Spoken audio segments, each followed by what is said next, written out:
Hi, ഇത്തിരി നേരം ഒത്തിരി കാര്യത്തിലേക്ക് ഒരുപാട് സ്നേഹത്തോടെ എല്ലാവർക്കും സ്വാഗതം. സിനിമ എന്നുള്ള ആഗ്രഹത്തിൽ നടക്കുന്നതിനിടയ്ക്ക് കിട്ടിയൊരു അനുഗ്രഹമാണ് ജോലി. കേരള പോലീസിലെ ഒരു പോലീസുകാരൻ എന്നുള്ള ആ ജോലി കിട്ടിയത് അതിനിടയ്ക്ക്. ഈ പറഞ്ഞ ഇൻട്രോസീൻ, ആ ഇൻട്രോസീൻ എനിക്ക് ഭയങ്കര ഒരു ഭാഗ്യം പോലെ കിട്ടിയതാണ്. ഞാൻ അറിഞ്ഞില്ല. ആ ഷൂട്ട് തുടങ്ങിയ തൊട്ട് മുന്നേ എന്നെ വിളിച്ചിട്ട് ജൂഡ് സാർ പറഞ്ഞത് പോലീസ് നീ ഒന്ന് നോക്കിയെന്ന് പറഞ്ഞു. അപ്പോൾ ഞാനിങ്ങനെ നോക്കിയാൽ പറഞ്ഞാൽ കൊള്ളാം, നന്നായിട്ട് വരച്ചിട്ടുണ്ടല്ലോ എന്ന് പറഞ്ഞു. അവർ അല്ല വരച്ചതല്ല, അതിൽ ഏതാ സംഭവം ചെയ്യുന്നത്. ഞാൻ പറഞ്ഞു ഞാനിതിലുണ്ടോ, ആ തലയെക്കിട്ടുള്ള ആളാണ് നീ എന്ന് പറഞ്ഞു.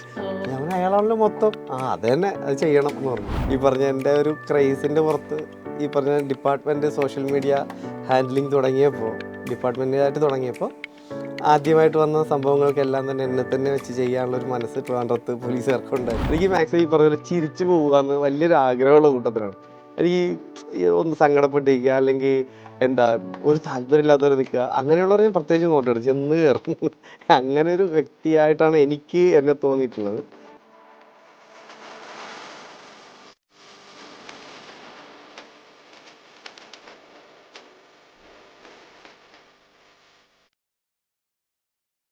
ഇന്ന് എൻ്റെ കൂടെ ഇരിക്കുന്ന നടൻ്റെ ഡിസ്ക്രിപ്ഷൻ നോക്കിയാൽ നമുക്കതിൽ ഇങ്ങനെ കാണാം: he's known for quick wit and natural performance.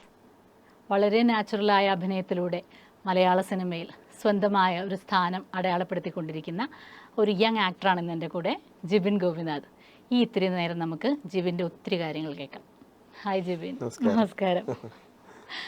അപ്പം നമുക്ക് എവിടെ നിന്ന് തുടങ്ങാം ജിബിനെ കുറിച്ച്? കുട്ടൻപിള്ളയിൽ നിന്ന് തുടങ്ങണോ? എവിടെ നിന്നും തുടങ്ങാം, ഓപ്പൺ. എനിക്ക് തോന്നുന്നു കുട്ടൻപിള്ള തന്നെയാണെന്ന് തോന്നുന്നു അല്ലേ? പോലീസുകാരനല്ലേ? പോലീസുകാരനാണ്. ശരിക്കും എനിക്ക് വേറെ വരേണ്ടതാണ്, പക്ഷേ ഈ അഭിനയിച്ച വേറെ അങ്ങ് പോയി. ജോക്സ് അപ്പാർട്ട്, എനിക്ക് തോന്നുന്നു കുട്ടൻപിള്ള എന്ന് പറയുന്ന ആ ഒരു ഇതാണെന്ന് തോന്നുന്നു അല്ലേ? കുറച്ചൊരു അതായിരുന്നോ തുടക്കമാലാന് മുന്നേ സിനിമയുടെ ഭാഗമാണോ? സിനിമയുടെ ഭാഗം അതിന് മുന്നേ ആണല്ലേ? സിനിമയ്ക്ക് ഇടയ്ക്ക്, അല്ലെങ്കിൽ സിനിമ എന്നുള്ള ആഗ്രഹത്തിൽ നടക്കുന്നതിനിടയ്ക്ക് കിട്ടിയൊരു അനുഗ്രഹമാണ് ജോലി. കേരള പോലീസിലെ ഒരു പോലീസുകാരൻ എന്നുള്ള ആ ജോലി കിട്ടിയത് അതിനിടയ്ക്കാണ്. ഓക്കെ, അപ്പൊ എങ്ങനെയാണ്? അപ്പൊ നമ്മൾ സിനിമയെ കുറിച്ചല്ലേ ആദ്യം സംസാരിക്കുന്നത്? തുടങ്ങുന്നത് ഈ പറഞ്ഞ പോലെ ആഗ്രഹം, ഈ പറഞ്ഞ പോലെ കോലിയക്കോട് എന്ന് പറയുന്ന ഒരു സാധാ ഒരു ഗ്രാമപ്രദേശമാണ്. പിന്നെ വേറെ ഈ പറഞ്ഞതുപോലെ നമ്മളെ പുഷ് ചെയ്യാൻ ആരും ഇല്ല. ആഗ്രഹം ഈ സിനിമ കണ്ടുള്ള വളർന്ന് വന്നതാണ്. അപ്പോൾ ഈ കാണുന്ന കാഴ്ചകളിലേക്ക് നമ്മൾ കൂടുതൽ ആഗ്രഹിക്കുമ്പോൾ നമുക്ക് അവിടെ ചെല്ലണം എന്നുള്ളൊരു ഒരു ഇൻറ്റൻഷനുണ്ടല്ലോ. അപ്പോൾ അത് തന്നെയായിരുന്നു. അപ്പോൾ എങ്ങനെ തുടങ്ങണം എന്താണെന്നൊന്നും അറിയില്ലായിരുന്നു. പിന്നെ ഈ സ്കൂളിലെ നാടക പരിപാടികളിലൂടെയൊക്കെയാണ് തുടങ്ങുന്നത്. അഭിനയിക്കുക എന്നുള്ള ആഗ്രഹത്തിൻ്റെ ഒരു തുടക്കം എന്ന് പറയുന്നത് അവിടെ തന്നെയാണ്. അത് കഴിഞ്ഞ് നമ്മുടെ വിദ്യാഭ്യാസം ഈ മുകളിലേക്ക് വരുമ്പോൾ ഈ ഹൈസ്കൂൾ കഴിഞ്ഞു, +2 കഴിഞ്ഞു, കോളേജ് തലം MG കോളേജിലാണ് ഞാൻ പഠിച്ചത്. ട്രിവാൻഡ്രം MG കോളേജിലായിരുന്നു. അപ്പോൾ ലാലേട്ടനൊക്കെ പഠിച്ചവിടെയാണല്ലോ. അപ്പോൾ സ്വാഭാവികമായിട്ടും നമുക്ക് അങ്ങനെ ഒരു അറ്റാച്ച്മെൻ്റ് ഒക്കെ ഉണ്ട് അവിടെ. അപ്പോൾ ഈ അവിടെ നിന്ന് ട്രിവാൻഡ്രത്ത് നടക്കുന്ന ഷൂട്ടിനൊക്കെ ജൂനിയർ ആക്ടേഴ്സിന് ഇഷ്ടം പോലെ വേണം. അതാകുമ്പോൾ ഫുഡ് കിട്ടും, നമുക്ക് ഈ പറഞ്ഞ പോലെ നടീനടന്മാരെ അടുത്ത് കാണാം. ഈ ഒരു ആഗ്രഹത്തിൻ്റെ പുറത്ത് പലപ്പോഴും കോളേജ് ഇഷ്ടം പോലെ പോയിട്ടുണ്ട്. അങ്ങനെ പോയി തന്നെയാണ് നമ്മൾ ഈ പലരെയും പരിചയപ്പെടുന്നു. നമ്മുടെ ഈ സ്ക്രീനിൽ അല്ലെങ്കിൽ ഒരു സ്പേസിൽ നിൽക്കാനുള്ളൊരു നമ്മുടെ ഒരു ആക്രാന്തം കണ്ടിട്ടാണ് തോന്നുന്നു പല അസോസിയേറ്റ്സും നമ്മളെ ഈ പറഞ്ഞ സീനിലേക്ക് പിടിച്ച് നിർത്തി. ഇങ്ങനെയൊക്കെ തന്നെയാണ് തുടങ്ങിയിട്ടുള്ളത്. 47 പടങ്ങൾ ഞാൻ അങ്ങനെ ജൂനിയർ ആക്ടറായിട്ട് ചെയ്തിട്ടുണ്ട്. അപ്പൊ അതിന്റെ ഈ ഫസ്റ്റ് ഒരു പടം എങ്ങനെയാണ് അതിലേക്ക് പോണത്? ഇങ്ങനെ സ്വന്തമായിട്ട് തോന്നിയതോ അതോ ആരെങ്കിലും പോകുന്നവര് നമ്മളെ? ഇല്ല, ഞാൻ ഒരു +2 പഠിക്കുമ്പോൾ ഞാൻ ആദ്യമായിട്ട് വരുന്നത് ഈ ബാലതാരങ്ങൾ ആവശ്യമുണ്ടെന്ന് പറഞ്ഞിട്ട്. ഇന്നത്തെ പോലെ സോഷ്യൽ മീഡിയ സംഭവങ്ങളൊന്നും ഇല്ലല്ലോ. അപ്പോൾ അന്ന് പത്രത്തിലാണ് ബാലതാരങ്ങൾ ആവശ്യമുള്ളത്. ഇത് ഞാൻ വീട്ടിൽ കാണിച്ചിട്ട്, അപ്പോൾ എനിക്ക് എൻ്റെ ഒരു 8ാമത്തെ വയസ്സിലാണെന്ന് പറയുന്നത്, മീൻസ് ഒരു 3-ോ 4-ലോ പഠിക്കുമ്പോഴാണ് കാണിക്കുന്നു. അച്ഛൻ കൊണ്ടുപോകുന്നു, സെലക്ട് ആവുന്നു. അതിൽ ലീഡ് ആക്ടേഴ്സായിട്ട് എന്നെയും വേറൊരു കുട്ടിയും 100-200 പിള്ളേർ വന്നതല്ല കേട്ടോ സെലക്ട് ചെയ്തത്. സെലക്ട് ചെയ്തു. 1 മാസത്തെ ലീവ് എടുക്കണമെന്ന് പറയുന്നു. പക്ഷേ പടം നടക്കുന്നില്ല. നാട്ടിൽ ഞാൻ നടനായി മാറുന്നു. നാട്ടുകാരൊക്കെ അറിഞ്ഞല്ലോ, അവൻ പോയി എല്ലാം കിട്ടിയെന്ന് പറഞ്ഞിരിക്കില്ല, നാളെ പോകുമെന്ന് പറഞ്ഞിരുന്നു. പക്ഷേ പറ്റിയില്ല, അന്ന് ആ പടം നടന്നില്ല. അത് അങ്ങനെ ഗോപിയണ്ണൻ്റെ മോൻ നാട്ടിൽ നടനായി. പക്ഷേ ഇത്രയേ ഉള്ളൂ അവിടുത്തെ ബാലനടൻ. അപ്പോ ആ ഒരു ഇൻസിഡന്റ് ആണോ ശരിക്കും സ്ട്രോങ് ആയിട്ട് ഇനി എങ്ങനെയും എനിക്ക് സിനിമയുടെ ഭാഗമാവണം എന്നുള്ള അങ്ങനത്തെ ഒരു തോട്ട്? അങ്ങനെ ഒരു സംഭവം ഉണ്ടായില്ലെങ്കിലും എനിക്കിത് തന്നെയായിരുന്നു. പക്ഷേ ആ ഒരു സംഭവം എന്നെ വല്ലാണ്ട്, നമുക്കറിയാലോ ചെറിയ പ്രായത്തിൽ നമുക്ക് കിട്ടുന്ന ചില വേദനകളൊക്കെ ഉണ്ടല്ലോ, അതിന് വല്ലാണ്ട് അത് ഇപ്പോഴും ഞാനത് പറയാൻ കാര്യം എനിക്ക് ആ വേദന ഇപ്പോഴും കിടക്കുന്നുകൊണ്ടാണ്. അന്ന് ഈ നാട്ടുകാരെല്ലാവരും സിനിമാ നടാന്നൊക്കെ വിളിച്ച് അതെ അത് നമുക്ക് ഇന്നാണെങ്കിൽ ചിരിച്ചു കളയും. പക്ഷെ അന്ന് നമുക്ക് ചിലപ്പോൾ അത് ആ രീതിയിൽ എടുക്കാൻ പറ്റിയെന്ന് വരില്ല. അപ്പം അതിൻ്റെ ഒരു വേദനയൊക്കെ ഉണ്ടായിരുന്നു. പക്ഷെ ആ ഒരു സാധനം എന്തായാലും ഒരു ഇതായിട്ട് കിടപ്പുണ്ടായിരുന്നു. പക്ഷേ എന്നാലും അതാ ഞാൻ ചോദിച്ചത്, ഇപ്പോൾ കോളേജിൽ നിന്ന് ജൂനിയർ ആർട്ടിസ്റ്റായിട്ട് പോകുന്നു എന്ന് പറയുന്നു. അത് ഒരുപക്ഷെ ജൂനിയർ ആർട്ടിസ്റ്റായിട്ട് പോയി ജീവിതകാലം മുഴുവൻ ജൂനിയർ ആർട്ടിസ്റ്റായി തീർന്നു പോകുന്ന എത്രയോ പേരുണ്ട്. അപ്പോൾ അത് ആ ഒരു റിസ്ക്കും നമുക്ക് കിടക്കുന്നുണ്ട്. പക്ഷെ എന്നിട്ടും നമ്മൾ അങ്ങനത്തെ ഒരു ഓപ്പർച്യൂണിറ്റിയിലേക്ക് ഒന്ന് കാലെടുത്ത് വെക്കുകയാണ്. അതാ ഞാൻ ചോദിച്ചത്, അത് ആരെങ്കിലും കൊണ്ടുപോകുന്നതാണോ, നമ്മളായിട്ട് തന്നെ ഇത് ഞാനും വന്നോട്ടെ എന്ന രീതിയിലാണോ ആദ്യത്തെ പടം? അല്ല, ആദ്യത്തെ പടം എന്ന് പറഞ്ഞാൽ എനിക്ക് നല്ലൊരു വേഷം കിട്ടുന്നതൊന്നും അതിൻ്റെ ഭാഗമായിട്ടൊന്നല്ല കേട്ടോ. കിട്ടുന്നത് തീർച്ചയായിട്ടും 2017 ഈ സുനിൽ ഇബ്രാഹിം സാറിൻ്റെ വൈ എന്ന് പറയുന്ന പടത്തിൽ ഓഡിഷൻ വഴി ഞാൻ തിരഞ്ഞെടുക്കപ്പെടുകയും അതിലൊരു ത്രൂ ഔട്ട് മെയിൻ ഒരു ക്യാരക്ടർ സുനിൽ സാർ എനിക്ക് തരികയും ചെയ്തു. അതാണ് എൻ്റെ ആദ്യത്തെ വലിയ പടം എന്ന് പറയുന്നത്. പക്ഷേ ഈ പറഞ്ഞ ഒരു നമുക്ക് എന്താണ് സിനിമയെന്ന് കൂടുതൽ അടുത്തറിയാനായിട്ട് ഈ ജൂനിയർ ആക്ടറായിട്ട് പോകുമ്പോൾ എനിക്കിപ്പോൾ ഷൂട്ടില്ലെങ്കിലും ഞാനൊരു ലൊക്കേഷനിൽ അവിടെ എത്ര ദിവസം ഉണ്ടെന്ന് അറിഞ്ഞിട്ട് ഞാൻ പിന്നെയും ക്ലാസ് കട്ട് ചെയ്ത് പോകുന്നൊരു സ്വഭാവം അന്നുണ്ടായിരുന്നു. അപ്പോൾ കൂടുതൽ അപ്പം ഈ ഷൂട്ടില്ലാതെ നിന്നപ്പോൾ തന്നെ പലരും ഈ പറഞ്ഞ പരിചയത്തിലേക്ക് ഞാൻ കൊണ്ടുവന്നു. എങ്ങനെയെന്നുള്ള അങ്ങനെ പല കൺട്രോളേഴ്സിനെ പരിചയമായി. പിന്നെ വീണ്ടും ട്രിവാൻഡ്രത്ത് ഷൂട്ടുണ്ടെങ്കിൽ കോളേജിൽ അല്ലെങ്കിൽ പോലും വിളിക്കാൻ തുടങ്ങി. ഇവരെ ഏതെങ്കിലും വഴിക്ക് കഴിഞ്ഞ് കണക്ട് ചെയ്യാനുള്ള പരിപാടികൾ അന്ന് ഉണ്ടായിരുന്നു. അപ്പോൾ അങ്ങനെ എനിക്ക് ജോലി കിട്ടുന്നതിന് മുമ്പ് തന്നെ ഇവരോട്ടൊക്കെ ഒരു ബന്ധങ്ങൾ ഉണ്ടാക്കിയാണ് ഞാൻ കൂടുതലും ചെയ്യാൻ പറ്റുന്നത്. പിന്നെ ഈ ഷോർട്ട് ഫിലിംസ്, അത് കഴിഞ്ഞ് ആഡ്സ് ഒക്കെ പിന്നെ റീസെന്റ് ആയിട്ടാണ് ആഡ്സ് ഒക്കെ. ഷോർട്ട് ഫിലിംസ് ഞാനൊരു 70-അടുപ്പിച്ച് ഷോർട്ട് ഫിലിംസ് ഞാൻ ചെയ്തിട്ടുണ്ട്. അതിൽ പലതും വളരെ നല്ല, എനിക്ക് നമുക്ക് അഭിനയിക്കുക എന്നുള്ള ആഗ്രഹത്തിൻ്റെ പുറത്ത് നമുക്ക് ഈ എന്താ അത്രയും ചലഞ്ചിങ് ആയിട്ടുള്ള കുറേ സാധനങ്ങളൊക്കെ ഞാൻ ഷോർട്ട് ഫിലിംസിൽ ചെയ്യാൻ പറ്റിയിട്ടുണ്ട്. അത് പുതിയ പിള്ളേർ മീൻസ് പുതിയ നമ്മുടെ കൂട്ടുകാരൊക്കെ തന്നെ ചെയ്യുമ്പോൾ അവർക്ക് നമ്മളുടെ വിശ്വാസം ഉണ്ടല്ലോ, അത് അവർക്ക് നമ്മളെന്നും ഒരു പാറ്റേണിൽ പോകുന്നതിന് പകരമായിട്ട് ഷോർട്ട് ഫിലിംസിൽ ഒരു 15 മിനിറ്റ് മാക്സിമം ഇതിനകത്തൊരു വ്യത്യസ്തത കൊണ്ടുവരാൻ പലരും ശ്രമിക്കും, പുതിയ എല്ലാ പിള്ളേരുകളും. അപ്പം അങ്ങനത്തെയുള്ള സാധനങ്ങൾ നമ്മളെ വെച്ച് പരീക്ഷിക്കുമ്പോൾ നമുക്ക് ഇപ്പോൾ ഒരു നമ്മുടെ ഒരു ഏജൊക്കെ കണ്ടിട്ട് നമ്മൾ ആ ഒരു ലെവലിൽ തന്നെ പലരും പല കഥകളും എഴുതിയിട്ടുണ്ട്, അത് ചെയ്യാനും പറ്റിയിട്ടുണ്ട്. അതൊക്കെ ഭയങ്കര ഭാഗ്യമായിട്ട് എഴുതിയിട്ടുണ്ട്. അപ്പോൾ ഒരു പക്ഷേ ഇത്രയും പടങ്ങൾ നമ്മൾ ജൂനിയർ ആർട്ടിസ്റ്റായിട്ട് തന്നെ ചെയ്യുന്നു. 47 പടം എന്നൊക്കെ പറയുമ്പോൾ കുറച്ച് കൂടുതലാണ്. അപ്പം ഇതേ സമയം തന്നെ നമ്മൾ ഒരു തരത്തിലുള്ള സിനിമാ ബാക്ക്ഗ്രൗണ്ടൊന്നും അല്ല വരുന്നത്. ചെറുപ്പത്തിൽ കിട്ടിയ ചെറിയൊരു വേദന മാത്രമാണ് നമുക്ക് അതിനുള്ളൊരു ഫ്യൂവൽ എന്ന് പറയുന്നത്. പക്ഷേ ലൈഫ് മസ്റ്റ് ഗോ ഓൺ എന്ന് പറഞ്ഞ മാതിരി നമ്മളുടെ ചുറ്റുപാടുകൾക്ക് നമ്മൾ ഈ ചെയ്യുന്ന ശ്രമം നടത്തുന്ന മേഖല അത്ര പരിചയമുള്ളതല്ല. അപ്പോൾ വേറെ കാര്യങ്ങളിലേക്ക് പ്രഷർ ഉണ്ടാവാമല്ലോ. അപ്പം ആ ഒരു സമയത്തിന് എങ്ങനെയായിരിക്കും ഹാൻഡിൽ ചെയ്ത് പോയിട്ടുണ്ടാവുക? അപ്പോഴാണോ ഈ ജോലിയിലേക്കൊക്കെ വരുന്നതും? ജോലിയിലേക്ക് വരുന്നതെന്ന് വെച്ചാൽ സ്വാഭാവികമായിട്ടും ഒരു മിഡിൽ ക്ലാസ് ഫാമിലി തന്നെയാണ് എൻ്റെത്. അച്ഛനൊരു ചെറിയൊരു ഒരു പലവ്യഞ്ജന കടയാണ്. അമ്മയ്ക്ക് ജോലിയില്ല. ഈ പറഞ്ഞ കോലിയക്കോട് എന്ന് പറയുന്നൊരു സാധാ ഗ്രാമമാണ്. ഗവൺമെൻറ് സ്കൂളിൽ പഠിച്ചു, അടുത്ത ഈ MG കോളേജിലേക്ക് എത്തി. ഇതൊക്കെ തന്നെയാണ് വിദ്യാഭ്യാസത്തിൻ്റെ കാര്യം, അത്രയൊക്കെ ഉള്ളൂ.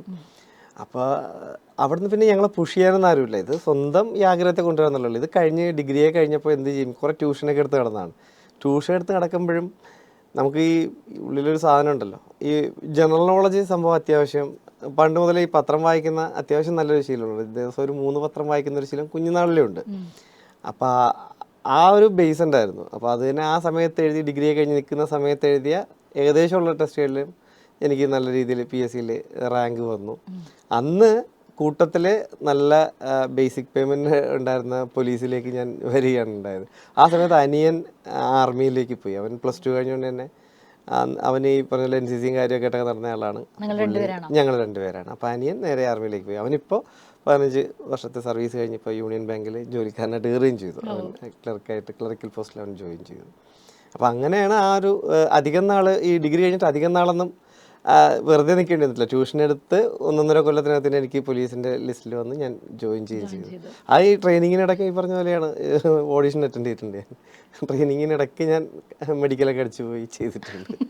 അത് പക്ഷേ പിന്നീട് പ്രശ്നമൊന്നും ഉണ്ടാക്കില്ല അങ്ങനെ? ഇല്ല, അപ്പോഴറിയില്ല. പക്ഷേ ട്രെയിനിങ്ങിനിടയ്ക്ക് തന്നെ ഇതൊക്കെ പിടിക്കപ്പെട്ടപ്പോൾ അവർക്ക് മനസ്സിലായി കേരള പോലീസിന് ഇവനെ കൊണ്ട് വലിയ നേട്ടം ഉണ്ടാവും തോന്നുന്നില്ല എന്നുള്ളൊരു ധാരണ ഡിപ്പാർട്ട്മെൻറ്റ് ഉണ്ടായും തോന്നുന്നു. അതിനുശേഷമാണ് ഈ പറഞ്ഞ എൻ്റെ ഒരു ക്രൈസിൻ്റെ പുറത്ത് ഈ പറഞ്ഞ ഡിപ്പാർട്ട്മെൻറ്റ് സോഷ്യൽ മീഡിയ ഹാൻഡ്ലിങ് ഡിപ്പാർട്ട്മെൻറ്റായിട്ട് തുടങ്ങിയപ്പോൾ ആദ്യമായിട്ട് വന്ന സംഭവങ്ങൾക്കെല്ലാം തന്നെ എന്നെ തന്നെ വെച്ച് ചെയ്യാനുള്ളൊരു മനസ്സ് ട്രിവാൻഡ്രത്ത് പോലീസുകാർക്കുണ്ടായി. ഇതൊക്കെ എനിക്കിന് പറ്റിയതില്ല, അത് ഇവനെ കൊണ്ടൊരിടത്ത് വേറെ വലിയ അങ്ങനെ തോന്നിയിട്ടുണ്ടാവണം, എനിക്കറിയില്ല.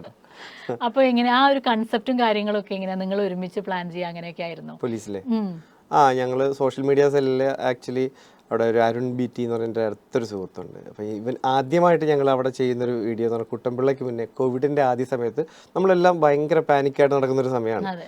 അപ്പോഴാണ് ആൾക്കാർക്ക് ഈ ഭയങ്കരമായിട്ടുള്ള ഭീതി ഉണ്ടായിരുന്നു. അപ്പോൾ ഇത് എങ്ങനെയാ എന്താന്നുള്ളത് ഭയങ്കരമായിട്ട് നമ്മളൊരു ട്രോമയാണ് എല്ലാവർക്കും. അപ്പോൾ ആളുകൾ വീടുകളിൽ ഉള്ളിലേക്ക് ഒതുങ്ങി. ഈ പറഞ്ഞതുപോലെ നാട്ടുകാർ മൊത്തം പഴയ ഷോർട്ട് ഫിലിംസൊക്കെ കണ്ടു തുടങ്ങിയിട്ടുണ്ട്. വേറെ പുറത്തിറങ്ങുകയൊന്നും ചെയ്യാൻ പറ്റാത്തൊരവസ്ഥയായി. അപ്പോൾ എന്ത് ചെയ്യണം എന്നുള്ളൊരവസ്ഥയിൽ ഞാനും ഈ സമയത്ത് വീട്ടിൽ എന്തോ ഒരാവശ്യമായിട്ട് ഒരു 10-15 ദിവസത്തേക്ക് ഒരു മെഡിക്കൽ ലീവ് കഴിച്ച പോലെ ഞാനും വീട്ടിലിരിക്കുക. അപ്പോൾ ഒരു ദിവസം പെട്ടെന്ന് ഇങ്ങനെ അരുൺ വിളിച്ചിട്ട് പറഞ്ഞു, നമുക്ക് എന്തെങ്കിലും ഒരു സാധനം ചെയ്താലോ, നീ എവിടെയുണ്ട്? അപ്പോൾ ഞാൻ വീട്ടിലുണ്ട്. നീ വാ ഒരു സംഭവം നോക്കാമെന്ന് പറഞ്ഞു. അപ്പോൾ ഞാൻ പറയടാ ഞാൻ എങ്ങനെ പറഞ്ഞു, നീ ഇപ്പം എങ്ങനെ ആയിക്കണം? ഞാൻ പറഞ്ഞു ഒരു ഷർട്ടും ഒരു ടീഷർട്ടും ഒരു കയ്യിലും ഉണ്ട്, നീ വാ ഒരു ചെറിയൊരു കൺസെപ്റ്റ് ഉണ്ട് എന്ന് പറഞ്ഞാൽ ഞങ്ങളൊരു ഫസ്റ്റ് ഇൻ്റർനാഷണലി ഒരു ഹിറ്റായ ഒരു വീഡിയോ ഉണ്ട്. ഈ കോവിഡ് ഈ വൈറസ് ഉരുണ്ടുരുണ്ട് പോകുന്നതും അതിനെ ഒരുത്തനിങ്ങനെ വന്നിങ്ങനെ നിൽക്കണ ആ ഒരു സാധനം, അതാണ് പോലീസിൻ്റെ ഏറ്റവും വലിയൊരു ഹിറ്റായിട്ടുള്ള ഒരു വീഡിയോ എന്ന് പറയുന്നത്. നിപ്പിൽ പോയി 2 മണിക്കൂറോടെ അപ്പോൾ പോയി ടാഗോർ തിയേറ്റർ വെച്ച് ഷൂട്ട് ചെയ്ത് വിട്ട സാധനമാണ്. അവിടെ നിന്നാണ് ഞങ്ങൾ ആക്ച്വലി വീഡിയോയുടെ ആ ഒരു സംഭവം മനസ്സിലാക്കുന്നത്. അത് ഭയങ്കര റീച്ചായിരുന്നു. അരുണാണ് അത് ഡയറക്റ്റ് ചെയ്തത്. അരുൺ BT എന്ന് പറഞ്ഞിട്ട് എൻ്റെ അടുത്ത സുഹൃത്താണ്. ഞങ്ങൾ സോഷ്യൽ മീഡിയസിലെല്ലാം ഉണ്ടായിരുന്നു. അവനിപ്പോഴും ഇപ്പം അവൻ മലപ്പുറത്താണ്. അവൻ അവിടുത്തെ സോഷ്യൽ മീഡിയ ഇപ്പോൾ അവനാണ് ഹാൻഡിൽ ചെയ്യുന്നത്. മലപ്പുറം നാടകമായിട്ട്. അതെ അതെ. അപ്പോൾ ഈ കോവിഡിൻ്റെ ശേഷമാണ് കുറച്ച് കൂടുതൽ സിനിമയിലേക്ക് എനിക്ക് പെട്ടെന്ന് എത്ര കുറേ ക്യാരക്ടേഴ്സ് ചെയ്തിട്ടുണ്ടെന്ന് പറയാം, ഞാൻ തന്നെ ഇഷ്ടം പോലെ കണ്ടിട്ടുണ്ട്. പക്ഷേ എനിക്ക് പെട്ടെന്ന് ഇപ്പോൾ ഒക്കെ ജിബിനെ കാണുമ്പോൾ ആദ്യം 2018 ആ ക്യാരക്ടറാണ് കൂടുതലും വരിക. അതൊരു ഭാഗ്യമാണ്, കാരണം ഓസ്കർ ഇത് കിട്ടിയ നോമിനേഷൻ കിട്ടിയ ഒരു സിനിമയാണ്. അപ്പം എന്തിനെ കുറിച്ചൊക്കെയാണ് നമ്മൾ സിനിമയെ കുറിച്ച് പറയുമ്പോൾ അതിനെക്കുറിച്ച് പറഞ്ഞിട്ട് തന്നെ അങ്ങോട്ട് പോയത്? തീർച്ചയായിട്ടും അതെനിക്ക് കിട്ടാൻ കാരണം ബേസിക് അത് ഏറ്റവും ആദ്യം നന്ദി പറയേണ്ടത് ബേസിൽ ജോസഫ് എന്ന് പറയുന്ന മനുഷ്യനോടാണ്. അദ്ദേഹം എന്നെ മിന്നൽ മുരളി എന്ന് പറയുന്ന സിനിമയിലേക്ക് വിളിച്ചിരുന്നു. ഒരു ചെറിയൊരു ക്യാരക്ടറാണ്. ബൈജു ചേട്ടൻ്റെ കൂടെയുള്ള 2 പോലീസുകാർ, നമ്മുടെ രാജേഷ് മാധവനും ഞാനുമാണ് 2 മെയിൻ പോലീസുകാർ. അപ്പോൾ ആ സീനിലൊക്കെ പുള്ളി നമ്മൾ വെച്ചിട്ട് ചെറിയ ചെറിയ തമാശ സീനുകളൊക്കെ ഉണ്ട്. അങ്ങനെ പോകുമ്പോൾ മൈസൂർ വെച്ച് ഇതിൻ്റെ ക്ലൈമാക്സ് ഷൂട്ട് കിടക്കായിരുന്നു. അത് ആ പള്ളി തകർന്ന് അതൊക്കെ സംഭവം ഉണ്ടല്ലോ. അപ്പോൾ രാത്രി സമയത്ത് ഈ നമ്മുടെ ജൂഡ് ആൻ്റണി സാറ് അവിടെ ഇരിപ്പുണ്ട്. മിക്കവാറും രാത്രിയൊക്കെ ഇരിക്കുമ്പോൾ കാര്യമൊക്കെ പറയും. അപ്പോൾ പുള്ളി ഇങ്ങനെ ഡിപ്പാർട്ട്മെൻറ്റിൻ്റെ കാര്യങ്ങളൊക്കെ ചോദിക്കാറുണ്ട്. പോലീസെ എന്ന് വിളിച്ചാൽ സംസാരിക്കുന്നത്, അപ്പോൾ കാര്യങ്ങളൊക്കെ പറഞ്ഞിരുന്നു. അപ്പോഴെന്നോട് അപ്പോൾ അദ്ദേഹം ഈ 2018 സിനിമയുടെ ആദ്യം ഒരു ഫോം ഉണ്ടായിരുന്നു, അത് നിർത്തിയിട്ടാണ് പിന്നെ രണ്ടാമത് ഈ ലാർജ് സ്കെയിലേക്ക് തുടങ്ങുന്നത് നമ്മൾ കണ്ടതാണ്. ഇതിൻ്റെ ഒരു സ്മോൾ സ്കെയിലായിട്ടാണ് ആദ്യം തുടങ്ങുന്നത്. അപ്പോൾ അതിൻ്റെ പകുതി ഷൂട്ടായി അത് ഇങ്ങനെ ബ്ലോക്കായി നിൽക്കുന്ന ടൈമാണ്. അതെന്താണെന്നുള്ളപ്പോൾ ഞാൻ ഈ വായിച്ചൊക്കെ അറിയാം ഈ സിനിമ എന്തായി എന്നുള്ള. അപ്പോൾ ഞാൻ ഇടയ്ക്കിടെ ചോദിക്കുന്നുണ്ട് എന്തായി അതെന്താ പറഞ്ഞ്, അത് ചിലപ്പോൾ ഞാനൊന്ന് മാറ്റി പിടിക്കാനുള്ള പരിപാടിയുണ്ട്, ഞാൻ എന്തെങ്കിലും കൊണ്ടേ വിളിക്കും കേട്ടോ എന്നൊക്കെ പറഞ്ഞ് അങ്ങനെ ഒരു ചെറിയൊരു സൗഹൃദം ഉണ്ടായി എന്നുള്ളതേ ഉള്ളൂ. അപ്പോൾ അങ്ങനെ ഇരിക്കുമ്പോൾ ഒരിക്കൽ ഇത് പടം റീസ്റ്റാർട്ട് ചെയ്തു എന്ന് കേട്ടു. എന്നെ ഒരു ദിവസം എനിക്ക് മെസ്സേജ് അയച്ചു, സുനിൽ സിംഗ് വിളിക്കും എന്ന് പറഞ്ഞിട്ട്. അപ്പോൾ സുനിൽ സിംഗ് എന്ന് പറഞ്ഞാൽ നമ്മളിപ്പം മമ്മൂട്ടി കമ്പനിയുടെ അറിയാലോ, പ്രൊഡക്ഷൻ ഡിസൈനറാണ്, എക്സിക്യൂട്ടീവ് പ്രൊഡ്യൂസറൊക്കെയാണ്. അപ്പോൾ അദ്ദേഹം ഒരു ദിവസം വിളിച്ചിട്ട് പറഞ്ഞു, ജിബിനിങ്ങനെ ഷൂട്ടുണ്ട്, ഒരു 6 ദിവസം വേണം. ഞാൻ പറഞ്ഞു ഓക്കെ, വലിയ സന്തോഷമായി. പടം തുടങ്ങി നമ്മളെ വിളിക്കുന്നു. ഞാൻ അന്നത്തെ ദിവസം ഞാനവിടെ ഷൂട്ടിനായിട്ട് പോവുകയാണ്. ഷൂട്ടിനായിട്ട് പോകുമ്പോൾ ഏകദേശം അവിടെ എത്താറായി, തൊടുപുഴയാണ് ഷൂട്ട് പറഞ്ഞിരുന്നത്. അപ്പം പോകുന്ന വഴിക്ക് രാത്രി 11:30 മണിയായി, 11:30-12 മണിയാകുകയാണ്.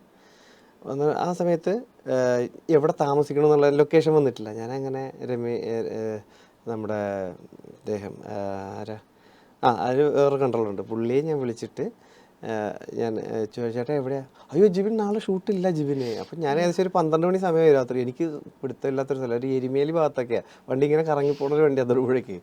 അപ്പം ഞാൻ പറഞ്ഞു ചേട്ടാ ഇപ്പം ഇങ്ങനെ അവിടെ താമസിക്കാൻ പറ്റുമോ, നാളെ രാവിലെ തിരിച്ചു വരാം, എല്ലാം ഫില്ലാണ്, റൂമില്ല, നാളെ ഷൂട്ടില്ല.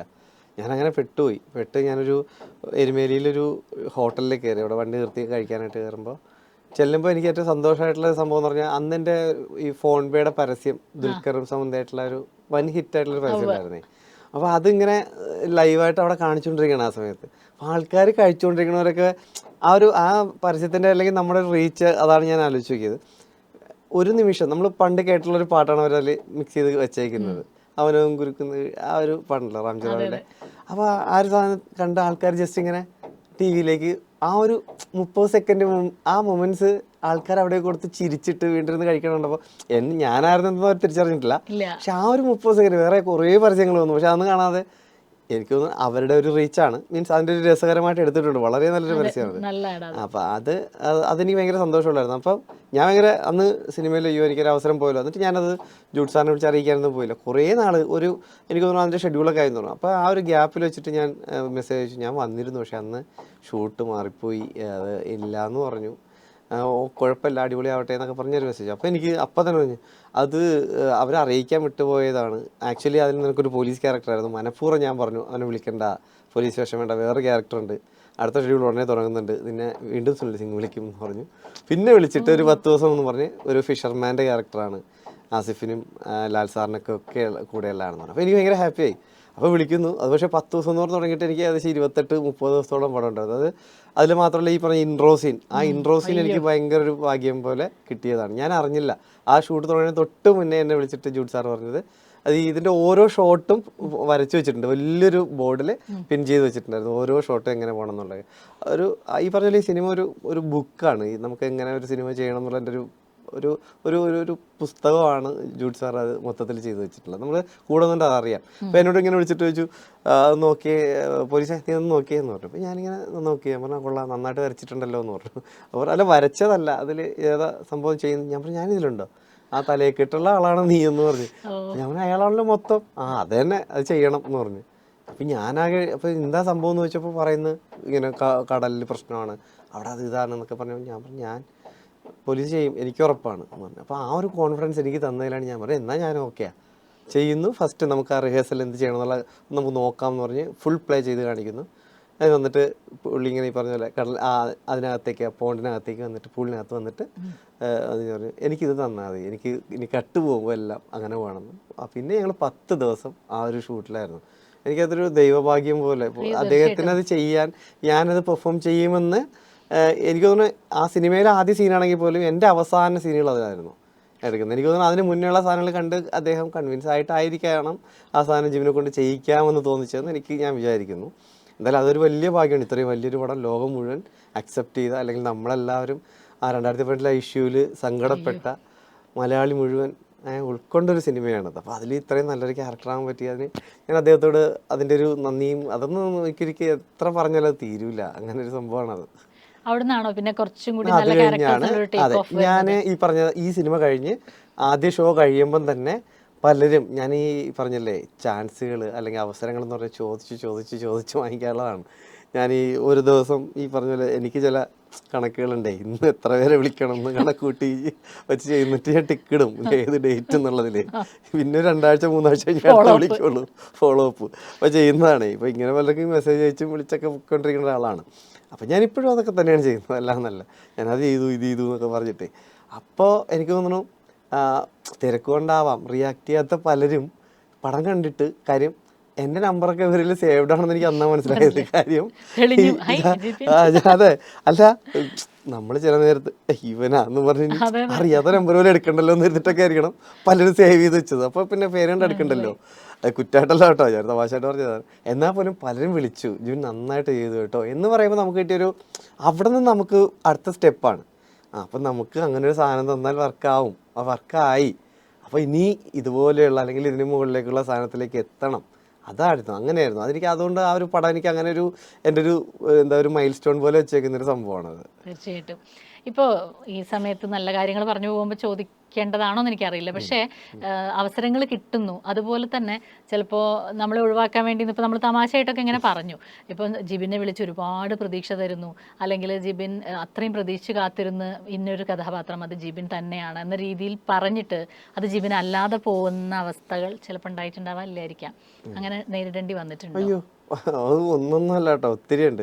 ഈ പറഞ്ഞ പോലെ ഞാനെന്ന വ്യക്തിയെ അല്ലെങ്കിൽ ജിബിനെ ചെയ്യേണ്ട എന്ന് പറഞ്ഞ് മാറ്റിയിട്ടുള്ള, അല്ലെങ്കിൽ അതിന് റീസൺസ് അവർക്കുണ്ടാവാം കേട്ടോ, അത് ഒരിക്കലും നമുക്കൊരു കുറ്റം പറയാൻ പറ്റില്ല. അങ്ങനെ പോയിട്ടുണ്ട്. പക്ഷേ നടക്കാതെ പോയൊരു സിനിമയുണ്ട്. എൻ്റെ ഞാൻ തന്നെ ചിന്തിച്ചൊരു കാര്യം എന്ന് പറഞ്ഞാൽ, അത് ചിലപ്പോൾ നടന്നിരുന്നുണ്ടെങ്കിൽ ചിലപ്പോൾ ഒരു അത്യാവശ്യം സൗത്ത് ഇന്ത്യയിലെങ്കിലും ചിലപ്പോൾ നല്ലൊരു ഹൈപ്പ് കിട്ടി പോയേനെന്ന് പറഞ്ഞ്, എനിക്ക് 2023 ആദ്യം എനിക്ക് ലൈക്കയിൽ നിന്നൊരു കോൾ വന്നു. ലൈക്ക പ്രൊഡക്ഷൻ്റെ ഒരു പടം. അത് വന്നത് അതും ഈ 2018 സിനിമയായിട്ടൊരു ബന്ധമുണ്ട്. അത് വരാൻ കാര്യം 2018 സിനിമയുടെ ഡബ്ബിങ് നടക്കുന്ന സമയത്ത് എനിക്ക് വർഷ കാസ്റ്റിംഗ് ഏജൻസി എന്ന് പറഞ്ഞാൽ ചെന്നൈയിലെ ഒരു കാസ്റ്റിംഗ് ഏജൻസി വിളിച്ചിട്ട്, ഈ പറഞ്ഞില്ലേ ഈ ആഡൊക്കെ വലിയ ഹിറ്റായിരിക്കുന്ന സമയത്ത് അവരെൻ്റെ നമ്പറൊക്കെ എടുത്ത് വിളിച്ചതാണ്. അങ്ങനെ വിളിച്ചതിൻ്റെ പുറത്ത് ഒരു സിനിമയിൽ 3 ക്യാരക്ടേഴ്സ് ഉണ്ട്, 3നും ഓരോ സീൻ വെച്ചിട്ടാണെന്ന് പറഞ്ഞായിരുന്നു. അപ്പോൾ അതൊന്ന് ഒരു വീഡിയോ ചെയ്ത് വിടാമോ, സീൻ മാത്രം തന്നു, ഡയലോഗ്സ് ഒന്നുമില്ല, ഡയലോഗ്സൊക്കെ നമ്മൾ ഉണ്ടാക്കിയിരുന്നു. അപ്പോൾ ഞാനത് വിട്ട കേസാണ്. അപ്പോൾ വീണ്ടും ഈ ഡബ്ബിങ്ങിനിടയ്ക്ക്, ഇത് ഡബ്ബിങ്ങിന് മുന്നെയാണ് ഇത് സംഭവം. ഇപ്പോൾ ഈ 2018 ഡബ്ബിങ് നടക്കുന്ന സമയത്ത് ഇവർ വിളിച്ചിട്ട് പറയുന്നത് വൈകുന്നേരം മീറ്റിംഗ് ആണ് സാർ, അപ്പോൾ സാറിൻ്റെ അവർ ഫിസിക് വൈസ് അവർ ഓക്കെയാണ്, ഒന്ന് പെട്ടെന്ന് ആ വീഡിയോ വിടാമോ? അപ്പോൾ ഞാൻ പറഞ്ഞു ഇനിയിപ്പോൾ ആ ഡയലോഗ് ഞാൻ ഇനി ഉണ്ടാക്കണം, അത് പഠിക്കണം, സമയം എടുക്കും, അത് വിട്ടേക്ക് എന്ന് പറഞ്ഞപ്പോൾ അപ്പോൾ അവർ ഒരു വിധത്തിൽ സമ്മതിക്കില്ല. അപ്പോൾ അവിടെ സ്റ്റുഡിയോയിലിരുന്നൊരു ചേട്ടൻ പറഞ്ഞു, നിങ്ങൾ എന്തിനാണ് തമിഴൊക്കെ പറയാൻ പോകണം, നിങ്ങൾക്ക് കോൺഫിഡൻ്റ് ആണെങ്കിൽ നിങ്ങൾ മലയാളത്തിൽ ചെയ്ത് വിടുമെന്ന് പറഞ്ഞു. അപ്പോൾ ആ 3 സീനും ഞാൻ അവിടെ നിന്ന് ഇറങ്ങിയ ഉടൻ നമ്മൾ എൻ്റെ സുഹൃത്ത് നേരത്തെ പറഞ്ഞില്ല അരുൺ എന്ന് പറഞ്ഞില്ലേ, പുള്ളി താഴെ കാറോട്ട് വെയിറ്റുണ്ടായിരുന്നു. അപ്പോൾ പുള്ളി ഞാൻ കാറിൽ കയറിയിട്ട് പറഞ്ഞു, ഇടാ എന്ന് പറഞ്ഞ് 3 സീനും പടപടയെന്ന് മലയാളത്തിൽ ഡയലോഗ് പറഞ്ഞ് ഞാൻ ഇവിടെയാണ് ചെയ്തത്. 2023 ജനുവരി 2-ാം തീയതി രാത്രി 8:30 ആയപ്പോൾ, അത് മറക്കാൻ പറ്റില്ലല്ലോ നമുക്ക് ഇതൊന്നും. ലൈക്കയിലാണെന്ന് അറിഞ്ഞില്ല, ഈ വർഷം എന്ന് വിളിക്കും പറയുന്നു, ഞങ്ങൾ ചെയ്ത ഏറ്റവും നല്ല കാസ്റ്റിംഗ് ആണ് സാർ, ഭയങ്കര ഹാപ്പിയാണ്, കൺഗ്രാറ്റ്സ് സാർ. അപ്പോൾ ഞാൻ വിചാരിച്ചു എന്തിനാ ഒരു സീൻ ചെയ്യാൻ പോകുന്നതിന് ഇവർ ഇത്ര വലിയ കൺഗ്രാറ്റ്സ് എന്തിനാ, ഇതാണോ ഇവരുടെ ഏറ്റവും വലിയ കാസ്റ്റിംഗ്, വളരെ മോശം നമ്മുടെ ഇതിലൊക്കെ ചിന്തിച്ചിരിക്കുകയാണ്. ഇല്ല സാർ നാളെ പ്രൊഡക്ഷനിൽ നിന്ന് വിളിക്കുക, അവർ കാര്യങ്ങൾ പറയുമെന്ന് പറഞ്ഞു. പിറ്റേ ദിവസം രാവിലെ 9:30 ആയപ്പോൾ എനിക്ക് പരിചയമില്ലാത്തൊരു നമ്പറാണ്. അപ്പോൾ തമിഴ്നാട് എന്നുള്ള രീതിയിലാണല്ലോ വരുന്നത്. അപ്പം എടുത്ത് ഹലോ എന്ന് വെച്ചാൽ പറഞ്ഞു, അപ്പോൾ പുള്ളി ഒരു പേര് പറയുന്നു, ലൈക്ക പ്രൊഡക്ഷൻസിൽ നിന്നാണ്, അപ്പോൾ പുതിയ അവരുടെ പടത്തിൽ ഒരു ക്യാരക്ടറുണ്ട്. അപ്പോൾ ഞാൻ ഒരു സീൻ മറ്റേ സെറ്റായി, അപ്പോൾ അതാണ്. ഞാൻ പറഞ്ഞു ഓക്കെ സാർ. അപ്പോൾ പറഞ്ഞു സാർ 85 ഡേയ്സ് ഷൂട്ട് എടുക്കുക എന്ന് പറഞ്ഞു. അപ്പോൾ ഞാൻ പറഞ്ഞു ഓക്കെ എനിക്കെത്ര എന്ന് ചോദിച്ചു. സാർ உங்களுக்கு എന്നെ ഇത് ഉമ്മാരെങ്കിലും പറ്റിക്കുന്നതാണെന്നുള്ളതായി 85 ദിവസം എന്താ തമിഴ് പടത്തിൽ എനിക്കെന്താ കാര്യം എന്നുള്ള രീതിയിൽ. അതെ. അപ്പോൾ ഞാൻ പറഞ്ഞു ശരി, അപ്പോൾ ഡേറ്റും കാര്യമൊക്കെ അറിയിക്കാം, ബാക്കി റെമ്യൂണറേഷൻ്റെ കാര്യമൊക്കെ സംസാരിക്കാമെന്ന് പറഞ്ഞ് വയ്ക്കുന്നു. ഒരു 5 മിനിറ്റ് ആവണതിനിടയ്ക്ക് ഇവരുടെ എല്ലാ ഓഫീസുകളിൽ നിന്നും കുറച്ച് ഈ പറഞ്ഞ അവരുടെ ടീംസ് എല്ലാം വിളിച്ചിട്ട് എൻ്റെ കൺഫർമേഷൻ ചോദിച്ചുകൊണ്ടിരിക്കുക.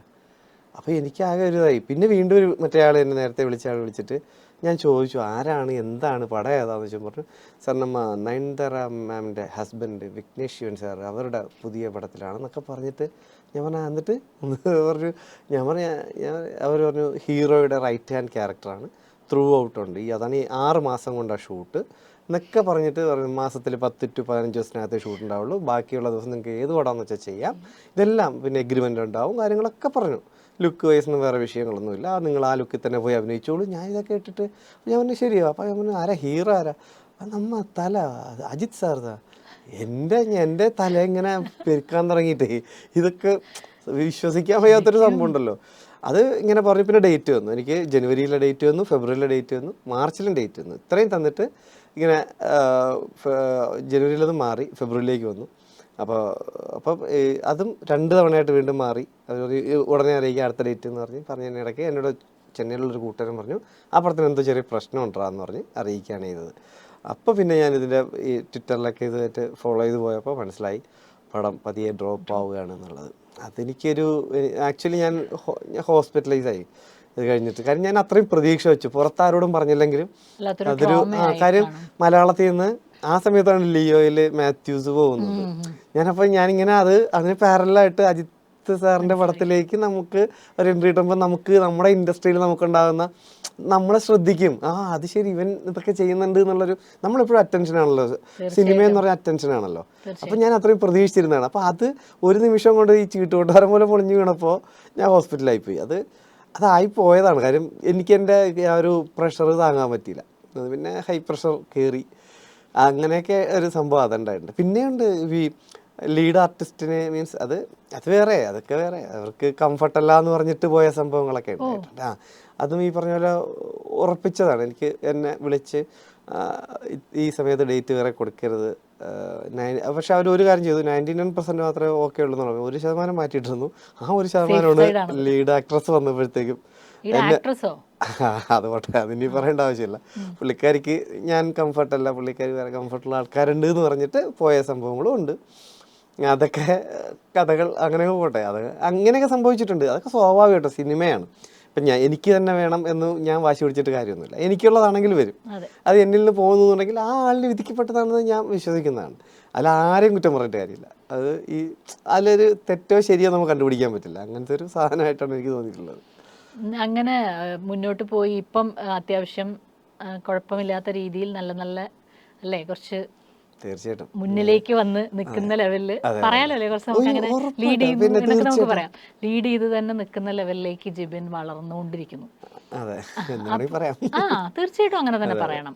അപ്പം അത് ഇപ്പം നമുക്ക് ആലോചിക്കുമ്പോൾ നമുക്കത് പിന്നെ നമ്മുടെ എളിമയുണ്ടോ അല്ലെങ്കിൽ നമ്മൾ അയ്യോ അങ്ങനെയൊന്നും ഇല്ല അങ്ങനെ തോന്നാം. പക്ഷെ പുറത്ത് നിന്ന് നോക്കുന്ന ഒരാൾക്ക് അത് ശരിക്കും നല്ല ഗ്രോത്ത് തന്നെയാണ്. ആൻഡ് ഇനി അപ്പോൾ മുന്നോട്ട് സിനിമയെ വെച്ച് ഇപ്പം എങ്ങനെയാണ് ജിബിൻ എന്തെങ്കിലും അതിൽ നിന്ന് പുതിയതായിട്ട് ജിബിൻ മനസ്സിലാക്കുക, അല്ലെങ്കിൽ ജിബിനെ എന്തെങ്കിലും പുതിയ രീതിയിൽ ജിബിൻ ആക്കിയെടുക്കുന്നുണ്ടോ? പുതിയതായിട്ട് ആക്കിയെടുക്കാന്ന് പറഞ്ഞാൽ നമ്മളെ കാഴ്ചപ്പാട് ഭയങ്കരമായിട്ട് മാറിയിട്ടുണ്ട്. സിനിമ നമ്മൾ ഒരു സീൻ ചെയ്തു, 2 സീൻ ചെയ്തു, ഒരു സെറ്റിൽ നിന്ന് പോകുന്നതിനപ്പുറത്തേക്ക് നമ്മളൊരു ഒരു ഒരു ടൈം, ഒരു നിശ്ചിത സമയം സിനിമയ്ക്ക് വേണ്ടി കൊടുത്ത് ഒരു സെറ്റിൽ തന്നെ നിൽക്കുമ്പോൾ എങ്ങനെയാണ് ഒരു ഡയറക്ടർ ഒരു സിനിമയെ കൊണ്ടുപോകുന്നത്, ഒരു ആക്ടറെ എങ്ങനെയാണ് അദ്ദേഹം പരുവപ്പെടുത്തിയെടുക്കുന്നത് കാണുന്നത് നമുക്ക് തന്നെ ഒരു കാഴ്ചപ്പാടിനെ മാറ്റും മൊത്തത്തിൽ.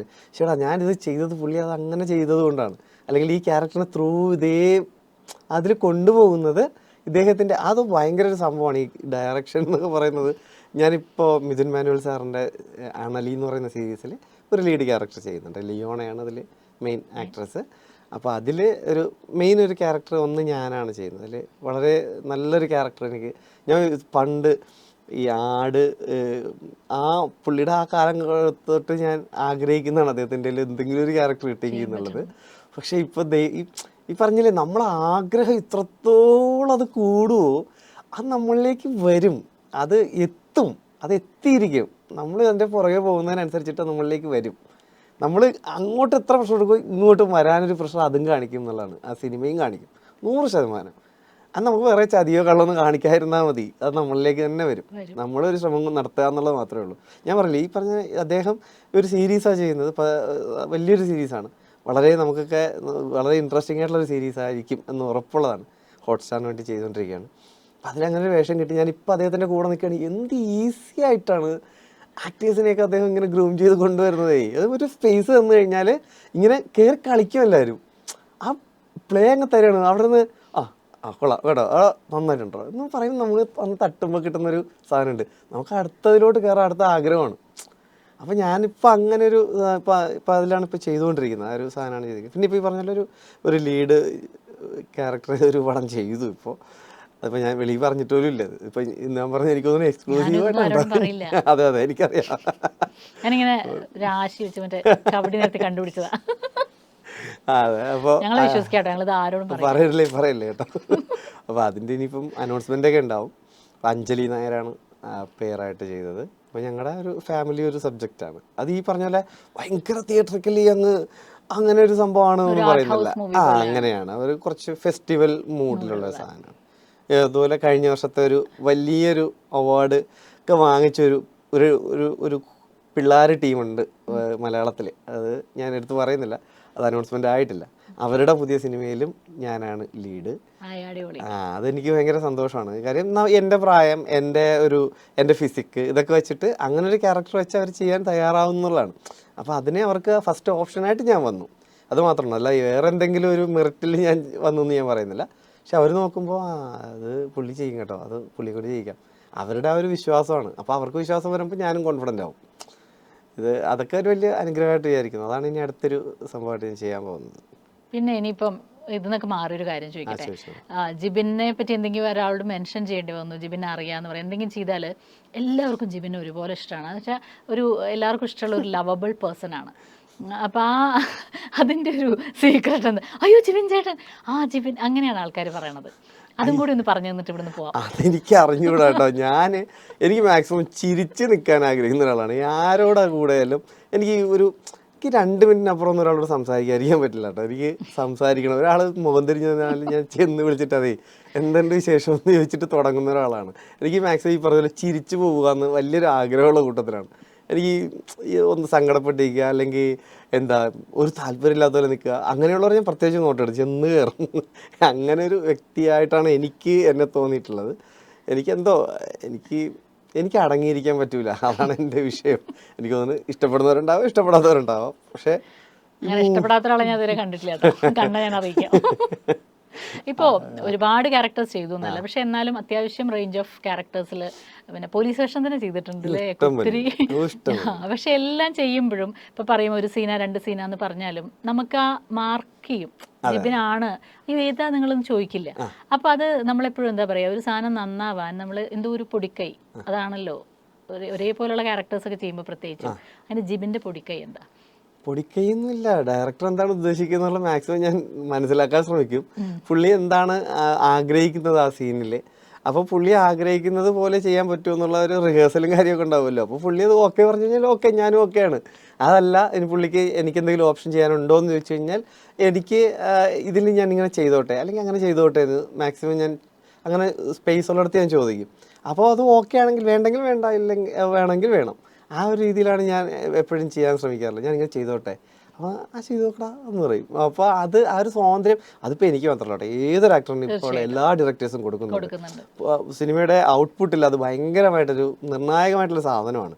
ഞാൻ പറഞ്ഞു ഇപ്പം മിഥുൻ സാറാവട്ടെ, ഇപ്പോൾ പറഞ്ഞ സുനിൽ ഇബ്രാഹിം സാറാവട്ടെ, ഇവരൊക്കെ ഇപ്പോൾ ബേസിലിൻ്റെ അല്ലെങ്കിൽ ഈ ജൂഡാൻ്റെ എല്ലായിടത്തും നമുക്ക് സ്പേസ് ഉണ്ട് എന്നുള്ളതാണ്. ആർക്ക് വേണോ ഇപ്പം ഞാൻ പറഞ്ഞില്ല, ഇപ്പോൾ ഗുരുവായൂരമ്പല നടയിൽ എന്ന് പറയുന്ന സിനിമയിൽ കണ്ടാൽ മനസ്സിലാവും, അതിൽ ഈ ലീഡ് ആക്ടേഴ്സിനോട് ഒപ്പം ചെയ്തേക്കുന്ന അത്രയും ഈ പറഞ്ഞ യൂട്യൂബിലൂടെ കഴിവ് തെളിയിച്ച പിള്ളേരുകളാണ് എല്ലാവരും.